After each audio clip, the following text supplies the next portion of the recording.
Welcome back, everyone. And in this episode, this is a big request that I get is, do you need to be good at drawing before you start tattooing?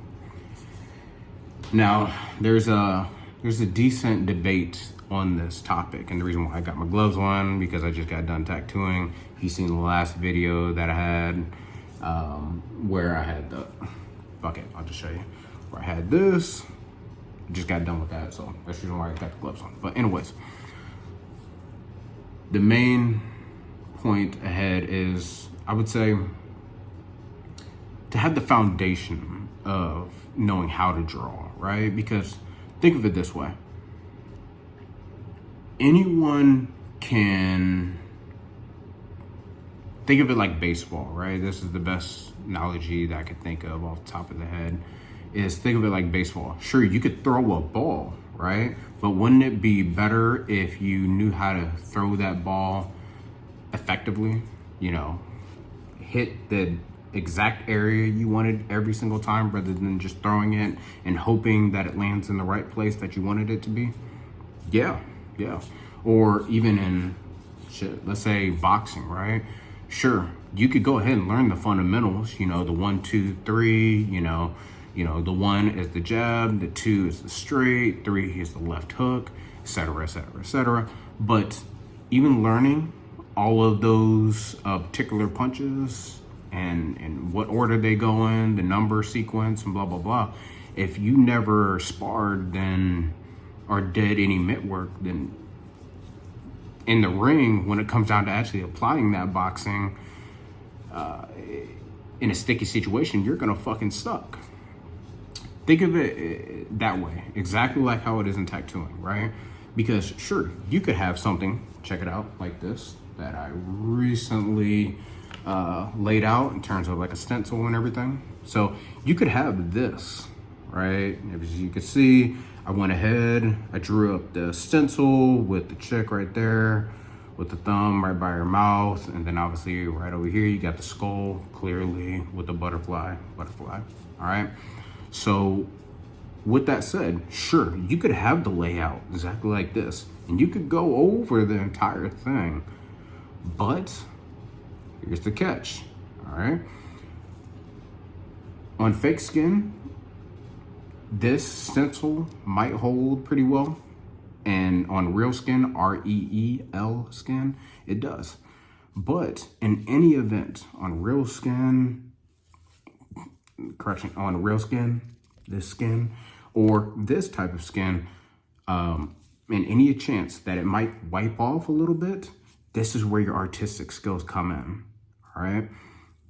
This is a breakdown that I haven't heard yet on YouTube, at least from every video I search. So I'm just giving you another perspective, all right? So even if there is another video out there that discusses this, everybody's got their own take on it. Everybody's got their own way of putting it, so that way it gets through the mind of others. So with that said, I will say that when it comes down to drawing, you need to have the fundamentals down. And the fundamentals meaning know how to draw decent, know how to make, straight lines accordingly, know how to make circles, have your art down pretty well. Sure, you don't got to be Pablo Picasso to go ahead and to tattoo. Of course not. But it does not hurt at the end of the day to know how to draw. Just like the analogies that I gave. Sure, you can know your combos and everything else like that, but if you haven't been in a sparring match, odds are you're gonna get messed up a little bit. And when it comes down to tattooing, if this stencil was to rub off on real skin, depending on how far you got into the tattoo and where you're at, it's not like you could go ahead and apply another stencil on that skin that's already damaged from the needle, considering you're doing the tattoo, the needle's going in the skin to create the tattoo, blah, blah, blah. So there's that. And you might be able to get away with reapplying the stencil again. But in a lot of circumstances, I wouldn't recommend it. You know, just for hygiene purposes and blah, blah, blah, and so on and so forth. Even if you got, you know, gloves on and all the protection, so on and so forth, until that tattoo is healed again, in terms of laying the stencil over a freshly done tattoo. So there's that. So think of it that way. And if you are a little nervous from this discussion that we're having right now, and I like to set up these videos in a way to it feel, so that way it feels like I'm directly talking to you, right? I'm not talking at you. You know, think of me sitting right beside you and talking with you, okay? I never want it to feel like in any of these videos like I'm talking at you. That's lame. But that's the overall aspect that I would say, right? Is to know how to draw and draw decent. You know, decent might mean a lot of things to a lot of different people, but just know the fundamentals of it. And after that, you're pretty much good to go, right? If you know how to make, you know, a woman's face, and you know how to identify this to the piece of paper that you're copying or the iPad image that you're copying, just in case this wipes off, then you're good. You don't have anything to worry about. But in terms of me personally, do I draw every day? Absolutely not. No, I don't have time. I don't have time for that shit.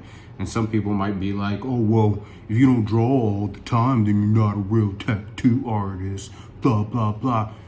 Kiss my ass. That is complete bullshit. That is just like when people say, oh, well, you know, you don't ride a sports bike every day, so you're not a true sports bike rider. It's like, shut up, shut the fuck up. Or another one is, oh, you don't play a guitar every day? Oh, you're not a true guitarist. Like, shut up, shut up. That's absolutely ridiculous. It sounds stupid as shit. And that's it. So that's just the comments that I have in regards to drawing, to increase your ability to tattoo and your work and so on and so forth, and so that way it makes you more productive when tattooing.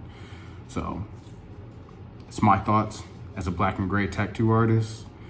If there's any questions, comments, you know what to do. And until next time, take care, everyone.